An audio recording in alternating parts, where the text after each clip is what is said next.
अपने बच्चों को हम शिक्षा दिलाते हैं कि वो अच्छे संस्कारों का अर्जन करें। अच्छे संस्कारों का आशय लोग लेते हैं कि वो अपनी रोजी रोटी, आवास, विकास की समस्याओं को हल कर ले।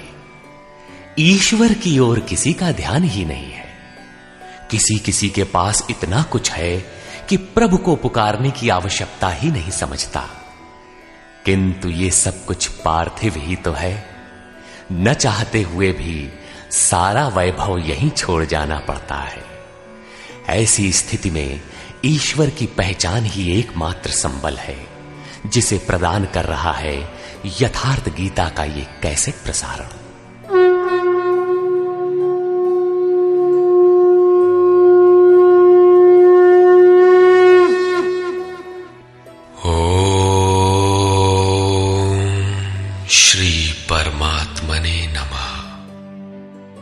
यथार्थ गीता श्रीमद् भगवत गीता अथ 10वां। गत अध्याय में योगेश्वर श्री कृष्ण ने गुप्त राज विद्या का चित्रण किया, जो निश्चय ही कल्याण करती है। 10वें अध्याय में उनका कथन है कि महाबाहु अर्जुन, मेरे परम रहस्य युक्त वचन को फिर भी सुन। यहां उसी को दूसरी बार कहने की आवश्यकता क्या है? वस्तुतः साधक को पूर्ति पर्यंत खतरा है।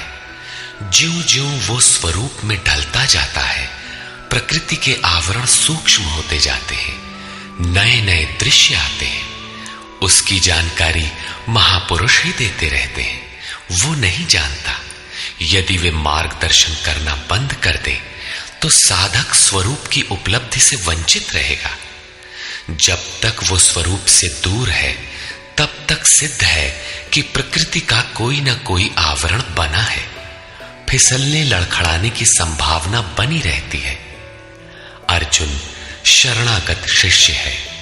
उसने कहा था, शिष्यस्तेहं शाधिमाम त्वाम प्रपन्नम। भगवान, मैं आपका शिष्य हूं, आपकी शरण हूं, मुझे संभालिए। अतः उसके हित की कामना से योगेश्वर श्री कृष्ण पुनः बोले। श्री भगवान उवाच।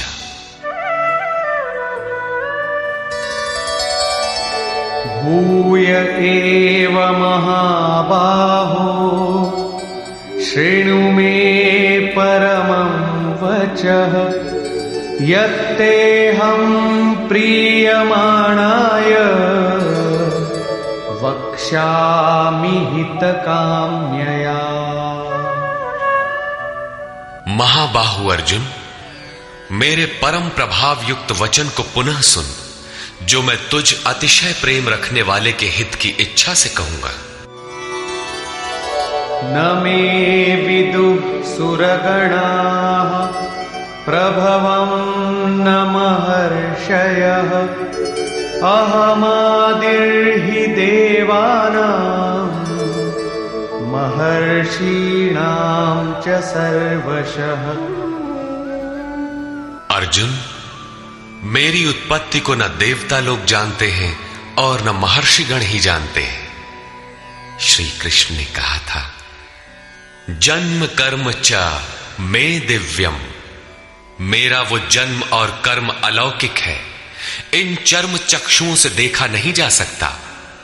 इसलिए मेरे उस प्रकट होने को देव और महर्षि स्तर तक पहुंचे हुए लोग भी नहीं जानते। मैं सब प्रकार से देवताओं और महर्षियों का आदि कारण हूं।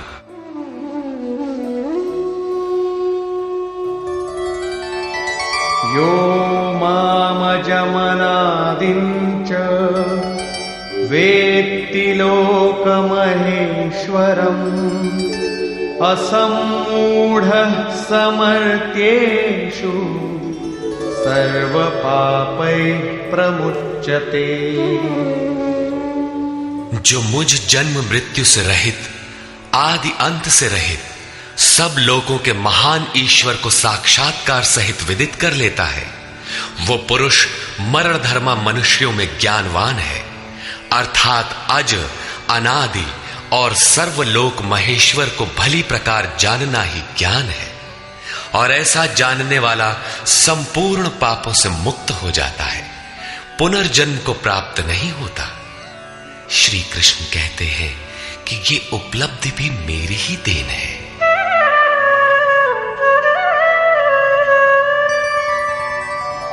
बुद्धिर्ज्ञानमसम्मोहः क्षमा सत्यं दमः शमः सुखं दुःखं भवो भावो भयं चाभयमेव च।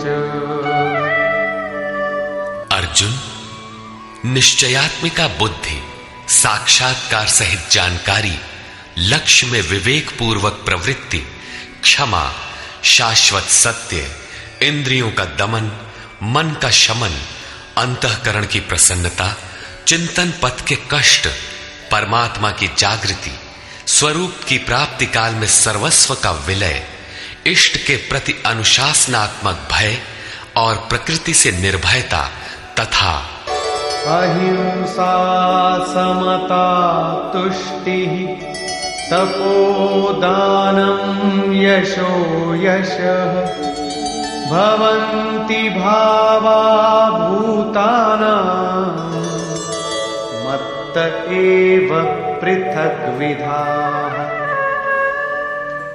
अहिंसा अर्थात अपने आत्मा को अधोगति में न पहुंचाने का आचरण, समता जिसमें विषमता न हो, संतोष मन सहित इंद्रियों को लक्ष्य के अनुरूप तपाना, दान अर्थात सर्वस्व का समर्पण, भगवत पथ में मान अपमान का सहन। इस प्रकार प्राणियों के उपर्युक्त भाव मुझसे ही होते हैं। ये सभी भाव दैवी चिंतन पद्धति के लक्षण हैं। इनका अभाव ही आसुरी संपद है। महर्षयः सप्त पूर्वे चत्वारो मनवस्तथा मद्भावा मानसा जाता येषां लोक इमाः प्रजाः। सप्तर्षि अर्थात योग की 7 क्रमिक भूमिकाएं अर्थात शुभेच्छा, सुविचारणा, तनुमानसा, सत्वापत्ति, असंसक्ति, पदार्था भावना और तुर्यगा तथा इनके अनुरूप अंतःकरण चतुष्टय अर्थात मन, बुद्धि, चित्त और अहंकार, उसके अनुरूप मन जो मेरे में भाव वाला है, ये सब मेरे ही संकल्प से अर्थात मेरी प्राप्ति के संकल्प से तथा जो मेरी ही प्रेरणा से होते हैं, दोनों एक दूसरे के पूरक हैं, उत्पन्न होते हैं। इस संसार में ये अर्थात संपूर्ण दैवी संपद इन्हीं की प्रजा है, क्योंकि सप्त भूमिकाओं के संचार में दैवी संपद ही है, अन्य नहीं। एतां विभूतिं योगं च मम यो वेत्ति तत्त्वतः सोऽविकम्पेन योगेन युज्यते नात्र संशयः। जो पुरुष योग की और मेरी उपर्युक्त विभूतियों को साक्षात्कार के साथ जानता है, वो स्थिर ध्यान योग द्वारा मुझ में एक ही भाव से स्थित होता है। इसमें कुछ भी संशय नहीं है। जिस प्रकार वायु रहित स्थान में रखे दीपक की लौ सीधी जाती है, कंपन नहीं होता, योगी के जीते हुए चित्त की यही परिभाषा है। प्रस्तुत श्लोक में अविकंपेन शब्द इसी आशय की ओर संकेत करता है। अहं सर्वस्य प्रभवो मत्तः सर्वं प्रवर्तते इति मत्वा भजन्ते मां बुधा भाव समन्विता। मैं संपूर्ण जगत की उत्पत्ति का कारण हूं, मुझसे ही संपूर्ण जगत चेष्टा करता है। इस प्रकार मानकर श्रद्धा और भक्ति से युक्त विवेकी जन मेरा निरंतर भजन करते हैं। तात्पर्य यह है कि योगी द्वारा मेरे अनुरूप जो प्रवृत्ति होती है उसे मैं ही किया करता हूं, वो मेरा ही प्रसाद है। कैसे है इसे पीछे स्थान स्थान पर बताया जा चुका है। वे निरंतर भजन किस प्रकार करते हैं, इस पर कहते हैं,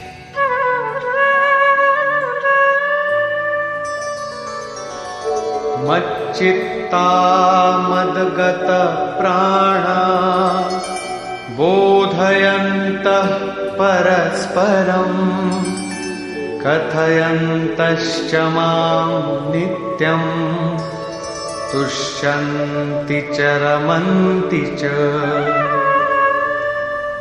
अन्य किसी को स्थान न देकर मुझ में ही निरंतर चित्त को लगाने वाले, मुझ में ही प्राणपण से प्राणों को लगाने वाले सदैव परस्पर मेरी प्रक्रियाओं का बोध करते हैं, मेरा गुणगान करते हुए ही संतुष्ट होते हैं तथा निरंतर मुझ में ही रमण करते हैं। तेषां सततयुक्तानां भजतां प्रीतिपूर्वकं ददामि बुद्धियोगं तं येन मामुपयान्ति ते।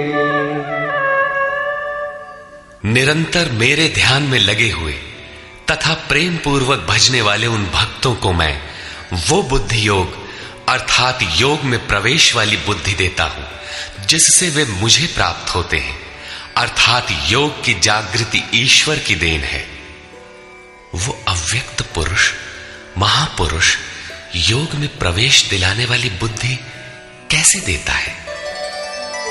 तेषामेवानुकंपार्थम् अहमज्ञानजं तमः नाशयाम्यात्मभावस्थो ज्ञानदीपेन भास्वता।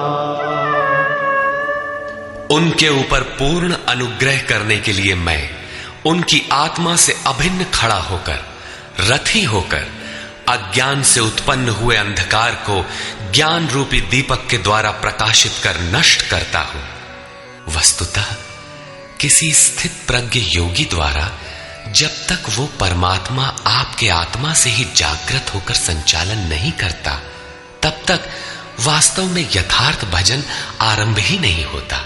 वैसे तो भगवान सर्वत्र से बोलने लगते हैं, लेकिन प्रारंभ में वे स्वरूपस्थ महापुरुष द्वारा ही बोलते हैं। यदि ऐसा महापुरुष आपको प्राप्त नहीं है तो वे आपसे स्पष्ट नहीं होंगे। इस पर अर्जुन ने प्रश्न किया। अर्जुन उवाच परम ब्रह्म परम धाम पवित्रं परमं भवान् पुरुषं शाश्वतं दिव्यम् आदिदेवमजं विभुम्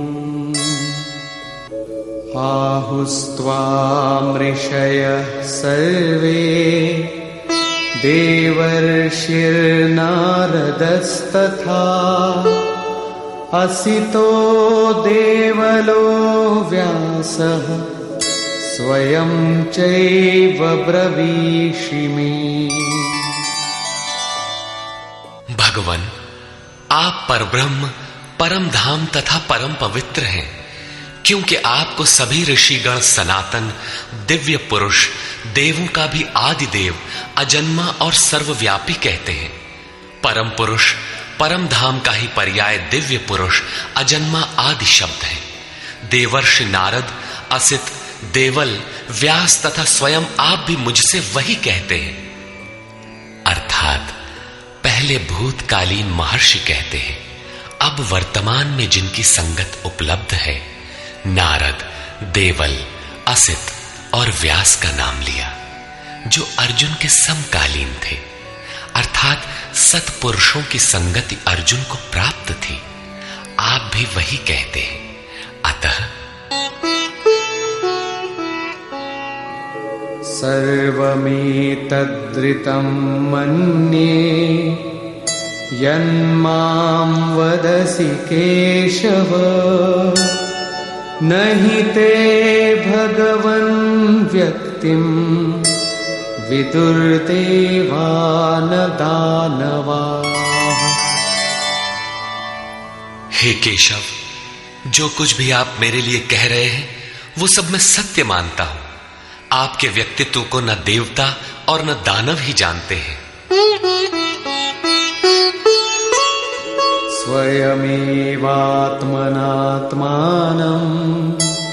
वेत्थत्वं पुरुषोत्तम भूतभावन भूतेश देवदेव जगत्पते।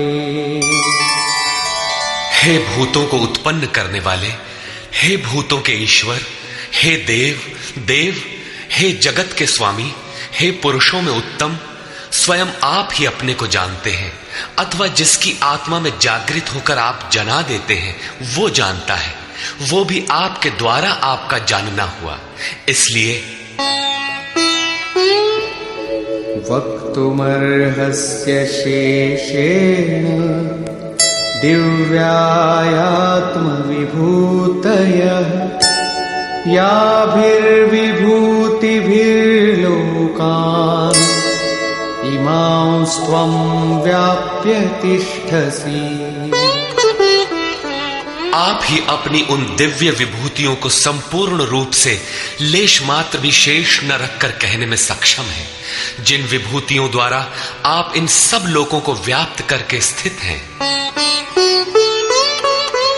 कथं विद्यामहं योगिन् स्वां सदा परिचिन्तयन् केषु केषु च भावेषु चिन्त्योऽसि भगवन्मया।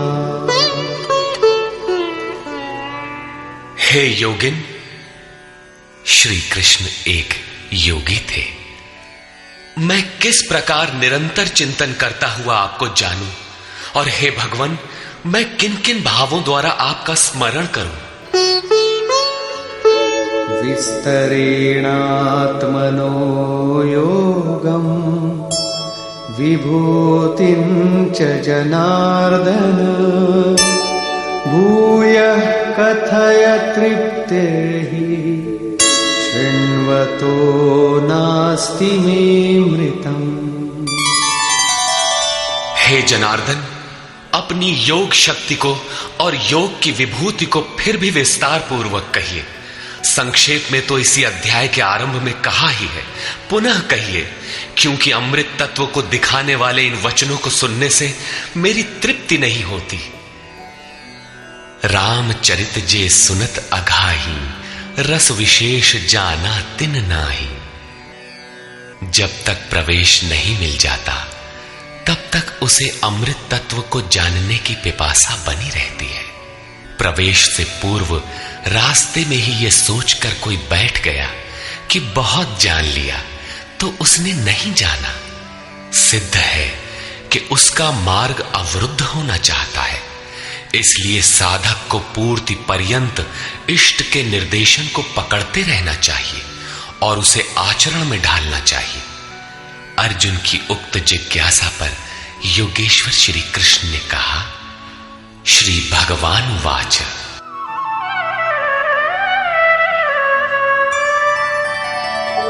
हन्तते कथयिष्यामि दिव्याह्यात्मविभूतयः प्राधान्यतः कुरु श्रेष्ठ नास्त्यन्तो विस्तरस्य मे।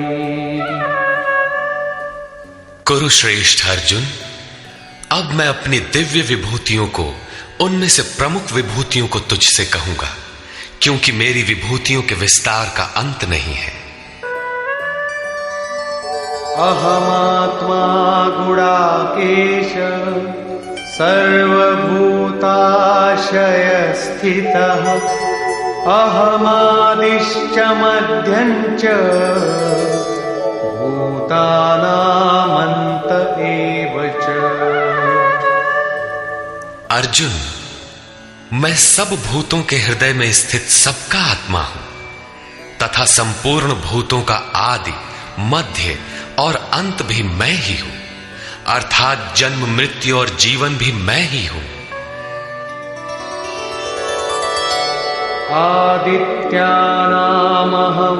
विष्णुः ज्योतिषां रविरंशुमान् मरीचिर्मरुतामस्मि नक्षत्राणामहं शशि।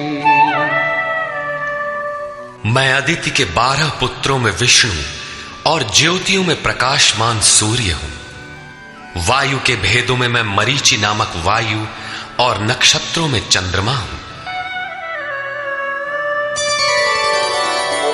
वेदानां सामवेदोऽस्मि देवानामस्मि वासवः इन्द्रियाणां मनश्चास्मि भूतानामस्मि चेतना। वेदों में मैं सामवेद अर्थात पूर्ण समत्व दिलाने वाला गायन हूं। देवों में मैं उनका अधिपति इंद्र हूं और इंद्रियों में मन हूं, क्योंकि मन के निग्रह से ही मैं जाना जाता हूं तथा प्राणियों में मैं उनकी चेतना हूं। रुद्राणां शंकरश्चास्मि वित्तेशो यक्षरक्षसां वसूनां पावकश्चास्मि मेरुः शिखरिणामहम्। एकादश रुद्रों में मैं शंकर हूं। शंख धन अर सा शंकर अर्थात शंकाओं से उपराम अवस्था में हूं। यक्ष तथा राक्षसों में मैं धन का स्वामी कुबेर हूं। 8 वसुओं में मैं अग्नि और शिखर वालों में सुमेरु अर्थात शुभों का मेल मैं हूं। वही सर्वोपरि शिखर है, न कि कोई पहाड़ी। वस्तुतः ये सब योग साधना के प्रतीक है, यौगिक शब्द है। पुरोधसांच मुख्यं मां विद्धि पार्थ बृहस्पतिं सेनानीनामहं स्कन्दः सरसामस्मि सागरः। पुर की रक्षा करने वाले पुरोहितों में बृहस्पति मुझे ही जान, जिससे दैवी संपत्ति का संचार होता है। और हे पार्थ, सेनापतियों में मैं स्वामी कार्तिकेय हूं। कर्म का त्याग ही कार्तिक है, जिससे चराचर का संहार, प्रलय और इष्ट की प्राप्ति होती है। जलाशयों में मैं समुद्र हूं। महर्षीणां भृगुरहं गिरामस्म्येकमक्षरम् यज्ञानां जपयज्ञोऽस्मि स्थावराणां हिमालयः। महर्षियों में मैं भृगु हूं और वाणी में एक अक्षर ओमकार हूं, जो उस ब्रह्म का परिचायक है। सब प्रकार के यज्ञों में मैं जप यज्ञ हूं। यज्ञ परम में प्रवेश दिला देने वाली आराधना की विधि विशेष का चित्रण है। उसका सारांश है स्वरूप का स्मरण और नाम का जप। 2 वाणियों से पार हो जाने पर नाम जब यज्ञ की श्रेणी में आता है तो वाणी से नहीं जपा जाता, न चिंतन से, न कंठ से, बल्कि वो श्वास में जागृत हो जाता है। केवल सुरत को श्वास के पास लगाकर मन से अविरल चलना भर पड़ता है। यज्ञ की श्रेणी वाले नाम का उतार चढ़ाव श्वास पर निर्भर है। ये क्रियात्मक है। स्थिर रहने वालों में हिमालय हूं। शीतल, सम और अचल एकमात्र परमात्मा है। जब प्रलय हुआ तब मन उसी शिखर में बंध गया। अचल, सम और शांत ब्रह्म का प्रलय नहीं होता, उस ब्रह्म की पकड़ मैं हूं।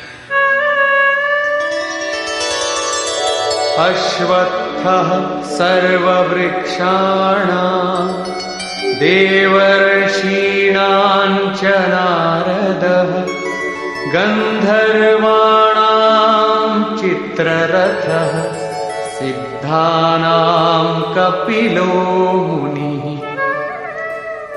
सब वृक्षों में मैं अश्वत्थ हूं। अश्व कल तक भी जिसके रहने की गारंटी नहीं दी जा सकती, ऐसा ऊर्ध्व मूलधः शाखम अश्वत्थ। ऊपर परमात्मा जिसका मूल है, नीचे प्रकृति जिसकी शाखाएं हैं, ऐसा संसार ही एक वृक्ष है जिसे पीपल की संज्ञा दी गई है। सामान्य पीपल का वृक्ष नहीं कि पूजा करने लगे। इसी पर कहते हैं कि वो मैं हूं और देवर्षियों में मैं नारद हूं। नाद रंध्रः स नारद। दैवी संपद इतनी सूक्ष्म हो गई कि स्वर में उठने वाली ध्वनि अर्थात नाद पकड़ में आ जाए, ऐसी जागृति मैं हूं। गंधर्वों में मैं चित्ररथ हूं अर्थात गायन अर्थात चिंतन करने वाली प्रवृत्तियों में जब स्वरूप चित्रित होने लगे, वो अवस्था विशेष मैं हूं। सिद्धों में मैं कपिल मुनि हूं। काया ही कपिल है। इसमें जब लव लग जाए, उस ईश्वरीय संचार की अवस्था मैं हूं। उच्चैः विद्धि माममृतोद्भवम् ऐरावतं गजेन्द्राणां नराणां च नराधिपम्। घोड़ों में मैं अमृत से उत्पन्न होने वाला उच्चैः श्रवा नामक घोड़ा हूं। दुनिया में हर वस्तु नाशवान है, आत्मा ही अजर अमर अमृत स्वरूप है। इस अमृत स्वरूप से जिसका संचार है, वो घोड़ा मैं हूं। घोड़ा गति का प्रतीक है। आत्म तत्व को ग्रहण करने में मन जब उधर गति पकड़ता है, घोड़ा है। ऐसी गति मैं हूं। हाथियों में ऐरावत नामक हाथी मैं हूं। मनुष्यों में राजा मुझको जान। वस्तुतः महापुरुष ही राजा है, जिसके पास अभाव नहीं है। आयुधानामहं वज्रम् धेनूनामस्मि कामधुक् प्रजनश्चास्मि कन्दर्पः सर्पाणामस्मि वासुकिः। शस्त्रों में मैं वज्र हूं, गायों में कामधेनु हूं। कामधेनु कोई ऐसी गाय नहीं है जो दूध के स्थान पर मनचाहा व्यंजन परसती हो। ऋषियों में वशिष्ठ के पास कामधेनु थी। वस्तुतः गो इंद्रियों को कहते हैं। इंद्रियों का संयत होना इष्ट को वश में रखने वाले में पाया जाता है। जिसकी इंद्रियां ईश्वर के अनुरूप स्थिर हो जाती हैं, उसके लिए उसी की इंद्रियां कामधेनु बन जाती है। फिर तो जो इच्छा करी हऊ मन माही, हरि प्रसाद कछु दुर्लभ नाही। उसके लिए कुछ भी दुर्लभ नहीं रहता। प्रजनन करने वालों में नवीन स्थितियों को प्रकट करने वाला मैं हूं। प्रजनन, एक तो लड़का बाहर पैदा किया जाता है। चराचर में रात दिन पैदा ही होते हैं। चूहे चींटी रात दिन करते हैं ऐसा नहीं, बल्कि एक स्थिति से दूसरी स्थिति, इस प्रकार वृत्तियों का परिवर्तन होता है। वो परिवर्तित स्वरूप मैं हूं। सर्पों में मैं वासुकी हूं। अनन्तश्चास्मि नागानां वरुणो यादसामहम् पितॄणामर्यमा चास्मि यमः संयमतामहम्। नागों में मैं अनंत अर्थात शेष नाग हूं। वैसे तो ये कोई सर्प नहीं है। गीता की समकालीन पुस्तक श्रीमद् भागवत में इसके रूप की चर्चा है कि इस पृथ्वी से 30,000 योजन की दूरी पर उस परमात्मा की वैष्णवी शक्ति है, जिसके सिर पर यह पृथ्वी सरसों के दाने की तरह भार रहित टिकी है। उस युग में योजन का पैमाना चाहे जो रहा हो, फिर भी यह पर्याप्त दूर है। वस्तुतः ये आकर्षण शक्ति का चित्रण है। वैज्ञानिकों ने जिसे ईथर माना है। ग्रह उपग्रह सभी उसी शक्ति के आधार पर टिके हैं। उस शून्य में ग्रहों का कोई भार भी नहीं है। वो शक्ति सर्प की कुंडली की तरह सभी ग्रहों को लपेटे है। यही है वो अनंत, जिससे पृथ्वी धारण की जाती है। श्री कृष्ण कहते हैं, ऐसी ईश्वरीय शक्ति मैं हूं। जलचरों में उनका अधिपति वरुण हूं तथा पितरों में अर्यमा हूं। अहिंसा, सत्य, अस्तेय, ब्रह्मचर्य और अपरिग्रह 5 यम हैं। इनके पालन में आने वाले विकारों को काटना अरह है। विकारों के शमन से पितृ अर्थात भूत संस्कार तृप्त होते हैं, निवृत्ति प्रदान कर देते हैं। शासन करने वालों में मैं यमराज हूं अर्थात उपर्युक्त यमों का नियामक हूं।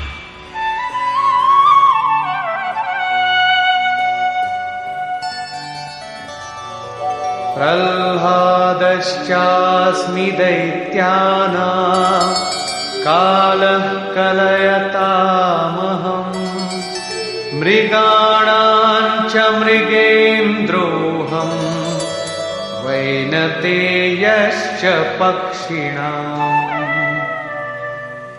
मैं दैत्यों में प्रहलाद हूं, पर आह्लाद, पर के लिए आह्लाद।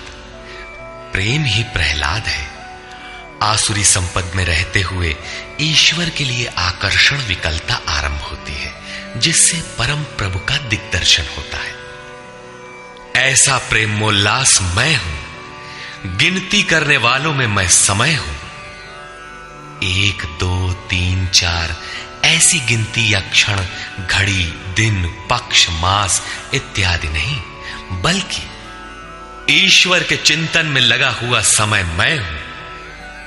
यहां तक कि जागत में सुमिरन करे, सोवत में लव लाए। अनवरत चिंतन में समय मैं हूं। पशुओं में मृगराज, योगी भी मृधन ग अर्थात योग रूपी जंगल में गमन करने वाला है। तथा पक्षियों में गरुड़ मैं हूं। ज्ञान ही गरुड़ है। जब ईश्वरीय अनुभूति आने लगती है, तब यही मन अपने आराध्य भगवान की सवारी बन जाता है।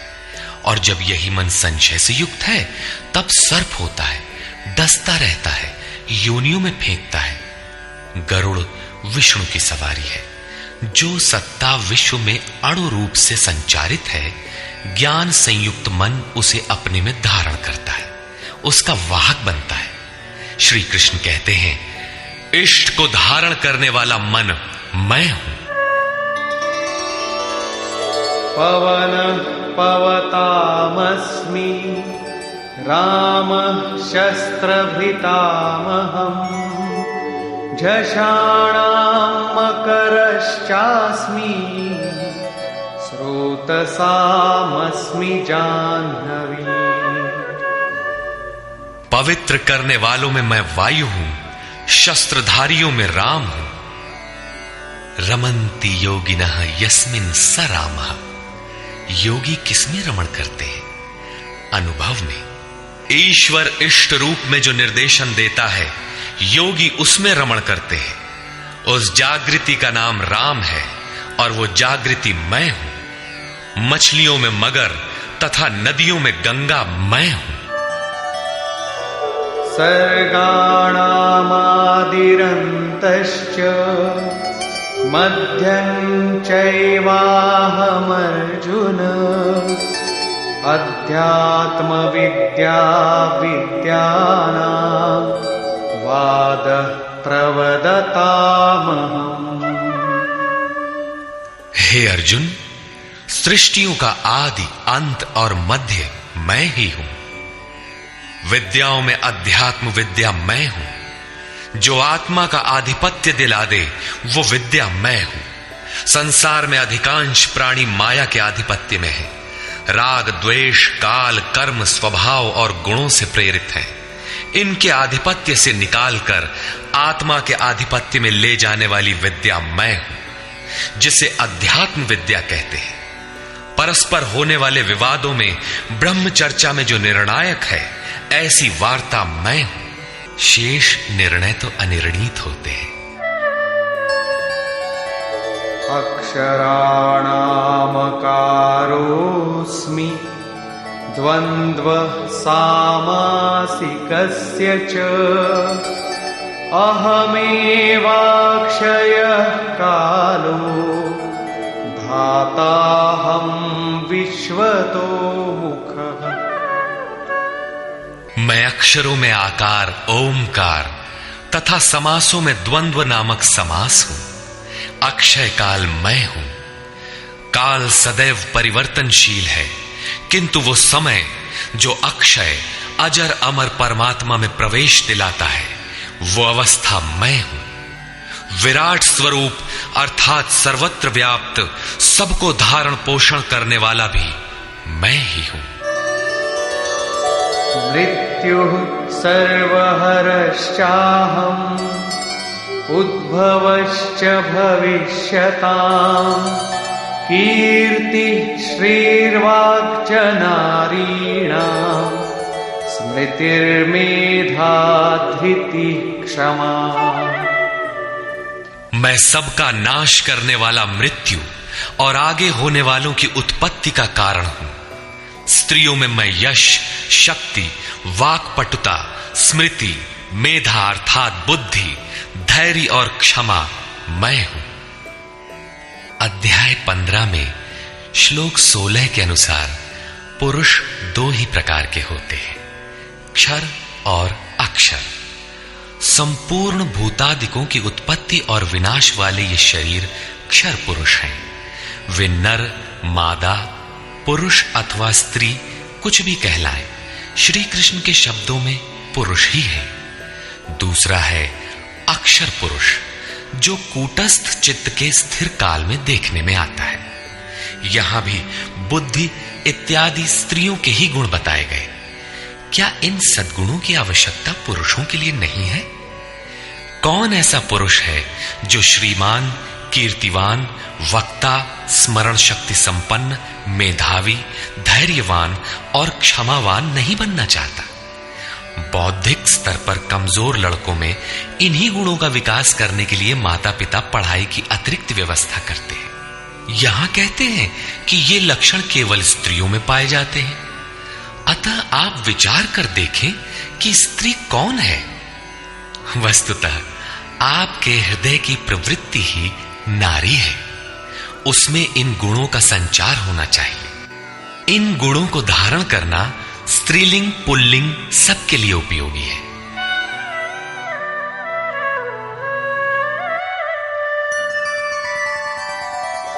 बृहत्साम तथा साम्ना गायत्री छन्दसामहम्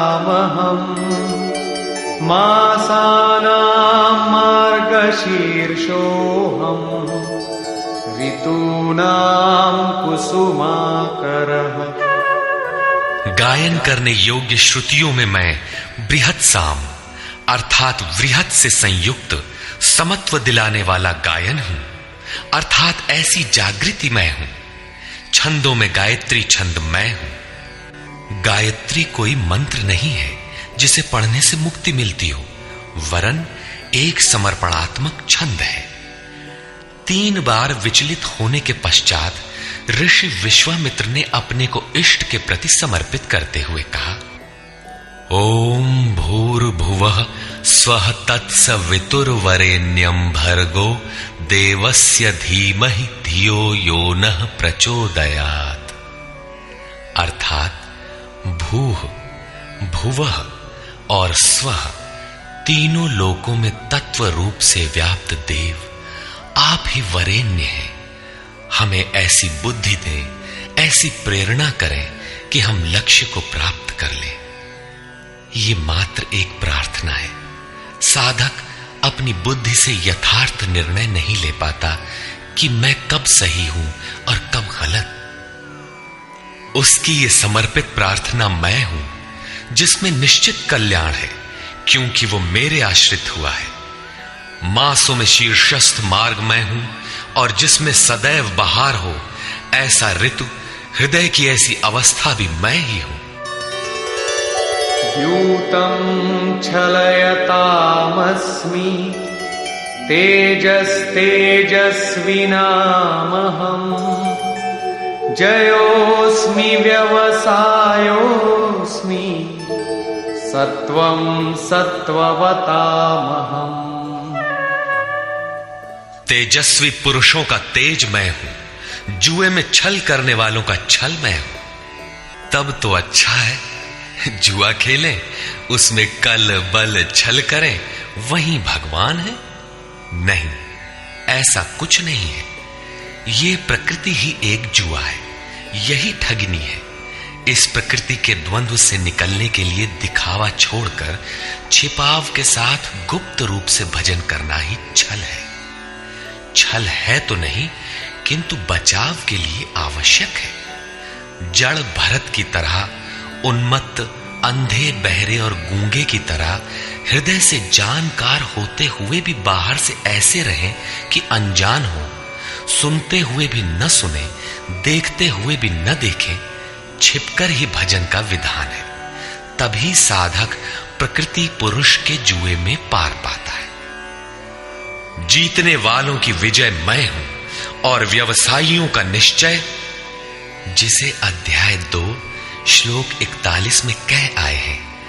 इस योग में निश्चयात्मक क्रिया एक है, बुद्धि एक ही है, दिशा एक ही है। ऐसी क्रियात्मक बुद्धि मैं हूं, सात्विक पुरुषों का तेज और ओज मैं हूं। वृष्णीनां वासुदेवोऽस्मि पाण्डवानां धनञ्जयः मुनीनामप्यहं व्यासः कवीनामुशना कविः। वृष्णि वंश में मैं वासुदेव अर्थात सर्वत्र वास करने वाला देव हूं। पांडवों में मैं धनंजय हूं। पुण्य ही पांडु है और आत्मिक संपत्ति ही स्थिर संपत्ति है। पुण्य से प्रेरित होकर आत्मिक संपत्ति को अर्जित करने वाला धनंजय मैं हूं। मुनियों में मैं व्यास हूं। परम तत्व को व्यक्त करने की जिसमें क्षमता है, वो मुनि मैं हूं। कवियों में उष्णा अर्थात उसमें प्रवेश दिलाने वाला काव्यकार मैं हूं।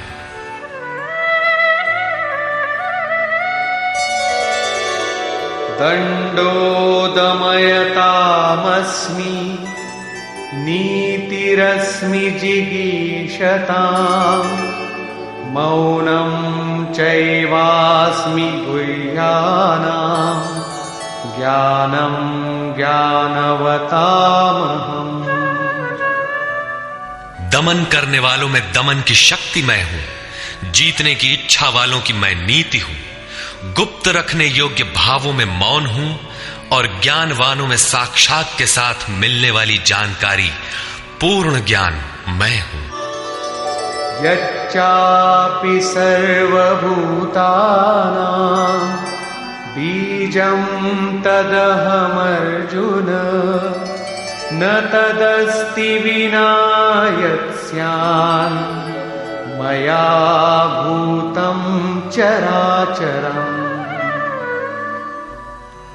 अर्जुन, सब भूतों की उत्पत्ति का कारण भी मैं ही हूं, क्योंकि चर और अचर ऐसा कोई भी भूत नहीं है जो मुझसे रहित हो।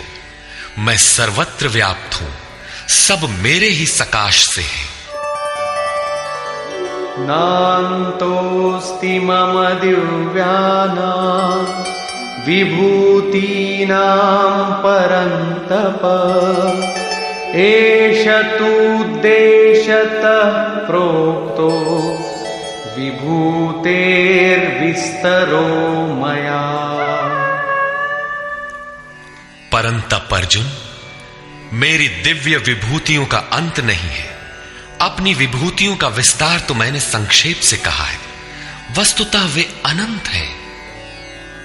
इस अध्याय में कुछ ही विभूतियों का स्पष्टीकरण किया गया है, क्योंकि अगले ही अध्याय में अर्जुन इन सबको देखना चाहता है, क्योंकि प्रत्यक्ष दर्शन से ही विभूतियां समझ में आती है। विचारधारा समझने के लिए इसी से थोड़ा अर्थ दिया गया।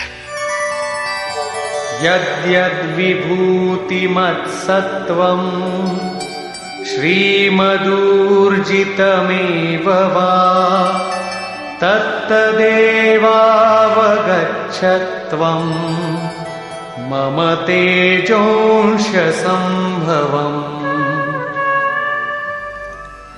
जो भी ऐश्वर्य युक्त, कांति युक्त और शक्ति युक्त वस्तुएं हैं, उनको तू मेरे तेज के एक अंश मात्र से उत्पन्न हुई जान।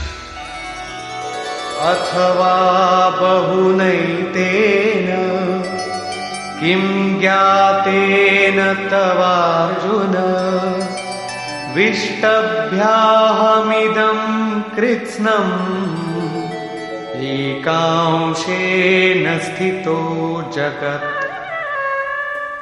अथवा अर्जुन, इस बहुत जानने से तेरा क्या प्रयोजन है? मैं इस संपूर्ण जगत को एक अंश मात्र से धारण करके स्थित हूं। उपर्युक्त विभूतियों के वर्णन का तात्पर्य ये नहीं है कि आप या अर्जुन इन सभी वस्तुओं को पूजने लगे, बल्कि श्री कृष्ण का आशय केवल इतना ही है कि इन सब ओर से श्रद्धा समेटकर केवल उन अविनाशी परमात्मा में लगावे। इतने से ही उनका कर्तव्य पूर्ण हो जाता है। निष्कर्ष, इस अध्याय में श्री कृष्ण ने कहा कि अर्जुन, मैं तुझे पुनः उपदेश करूंगा, क्योंकि तू मेरा अतिशय प्रिय है। पहले कह चुके हैं, फिर भी कहने जा रहे हैं, क्योंकि पूर्ति पर्यंत सद्गुरु से सुनने की आवश्यकता रहती है। मेरी उत्पत्ति को न देवता और न महर्षि गण ही जानते हैं, क्योंकि मैं उनका भी आदि कारण हूं। अव्यक्त स्थिति के पश्चात की सार्वभौम अवस्था को वही जानता है जो हो चुका है। जो मुझ अजन्मा, अनादि और संपूर्ण लोकों के महान ईश्वर को साक्षात्कार सहित जानता है, वही ज्ञानी है। बुद्धि, ज्ञान, असम्मूढ़ता, इंद्रियों का दमन, मन का शमन, संतोष, तप, दान और कीर्ति के भाव अर्थात दैवी संपत्ति के उक्त लक्षण मेरी देन है। 7 महर्षिजन अर्थात योग की 7 भूमिकाएं, उससे भी पहले होने वाले तदनुरूप अंतःकरण, चतुष्टय और इनके अनुकूल मन जो स्वयंभू है, स्वयं रचयिता है, ये सब मुझ में भाव वाले, लगाव और श्रद्धा वाले हैं, जिनकी संसार में संपूर्ण प्रजा है। ये सब मुझसे ही उत्पन्न है, अर्थात साधनामयी प्रवृत्तियां मेरी ही प्रजा हैं। इनकी उत्पत्ति अपने से नहीं, गुरु से होती है।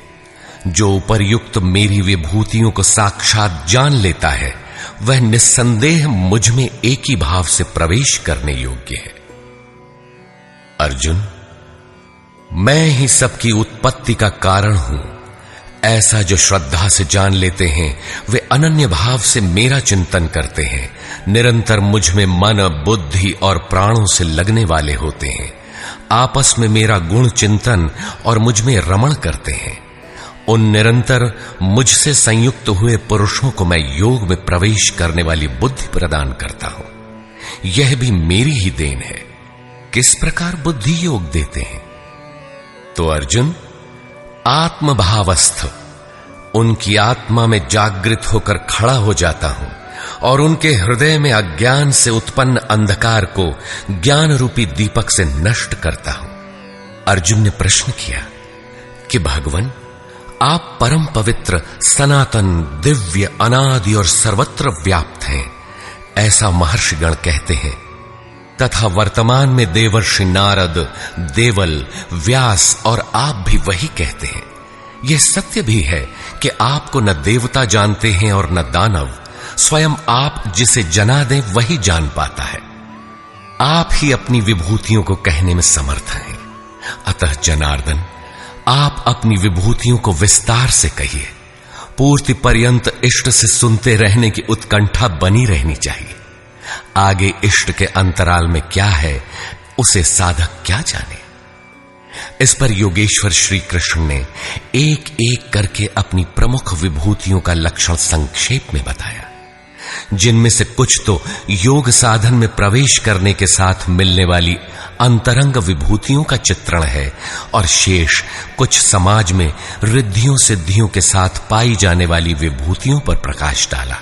और अंत में उन्होंने बल देकर कहा, अर्जुन, बहुत कुछ जानने से तेरा क्या प्रयोजन है।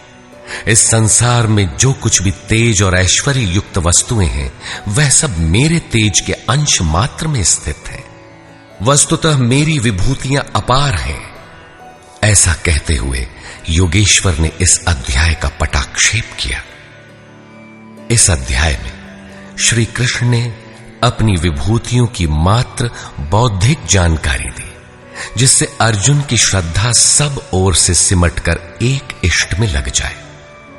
किंतु बंधुओं, सब कुछ सुन लेने और बाल की खाल निकालकर समझ लेने के बाद भी चलकर उसे जानना शेष ही रहता है। यह क्रियात्मक पथ है। संपूर्ण अध्याय में योगेश्वर की विभूतियों का ही वर्णन है। अतः ओम तत्सदिति श्रीमद्भगवद गीता सूपनिषत्सु ब्रह्म विद्यायाम योग शास्त्रे श्री कृष्णार्जुन संवादे विभूति वर्णन योगो नाम 10वां। इस प्रकार स्वामी अड़गड़ानंद कृत श्रीमद्भगवद गीता के भाष्य यथार्थ गीता का 10वां अध्याय पूर्ण होता है। हरि ओम तत्सत।